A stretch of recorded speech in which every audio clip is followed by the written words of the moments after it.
Have you ever heard of a city so old, so advanced, that its very existence could force us to tear up our history books and start over?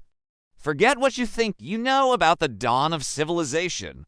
Today, we're journeying to a place that challenges everything. We're talking about a discovery that might just be the most important archaeological find of the 21st century. Picture this. High in the remote mountains of Turkey, archaeologists uncover something extraordinary. Not just a few scattered ruins, but a sprawling, sophisticated complex of massive stone pillars intricately carved with stylized animals, lions, boars, foxes, and strange, bird-like humanoids. The pillars, some weighing up to 20 tons, are arranged in perfect circles. This isn't just a simple settlement. This is Göbekli Tepe. And the most mind-blowing part, it's estimated to be 12,000 years old. Let that sink in for a moment. 12,000 years. That's more than 6,000 years older than Stonehenge and 7,000 years older than the Great Pyramid of Giza. According to our traditional timeline of history, people at this time were supposed to be simple hunter-gatherers living in small, nomadic bands. They weren't supposed to be capable of this kind of monumental architecture, complex symbolism, and organized labor. Building Göbekli Tepe would have required hundreds of people to work together, quarrying, transporting, and erecting these massive stones. This implies a level of social organization we just didn't think existed back then. For decades, the prevailing theory was that agriculture was the spark that ignited civilization. People settled down to farm, which led to food surpluses, which then allowed for specialized labor, social hierarchies, and eventually grand projects like cities and temples. This model is often called the Neolithic Revolution, but Göbekli Tepe flips that script entirely. The evidence suggests it was built before the invention of agriculture on a wide scale. The people who built it were hunters, not farmers. So, what does this mean? The lead excavator of the site, the late Klaus Schmidt, proposed a revolutionary idea. Maybe it wasn't agriculture that led to settlement and religion, but the other way around. Perhaps the desire to come together for shared rituals and to build this incredible temple complex is what spurred people to settle down in one place. Maybe the immense effort required to construct Göbekli Tepe forced them to figure out a more stable food source leading directly to the domestication of plants and animals, the very foundation of agriculture. It's a complete reversal of cause and effect. The temple came first and the city followed.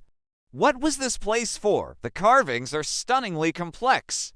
We see predators, prey, and bizarre human-like figures with no faces. Many experts believe Göbekli Tepe was a temple, a sacred pilgrimage site, a place where different clans of hunter-gatherers could meet, share ideas, and perform rituals.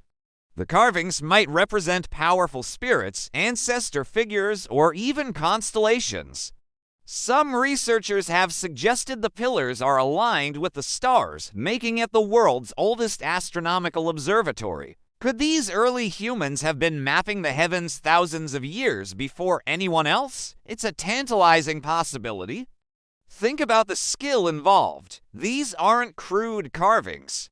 They are stylized, artistic, and full of meaning that we are only beginning to decipher. How did a pre-agricultural society, without metal tools, manage to quarry and carve these massive limestone pillars with such precision? They likely used flint and obsidian tools, chipping away patiently for years. The sheer manpower and coordination required are staggering. It speaks to a shared belief system so powerful that it could unite hundreds, maybe thousands, of people in a common goal. This wasn't just building, this was an act of devotion on a scale previously unimaginable for that era. And here's another mystery. Around 8000 BC, after about 2,000 years of use, the people who built Göbekli Tepe did something truly bizarre. They deliberately and carefully buried the entire site.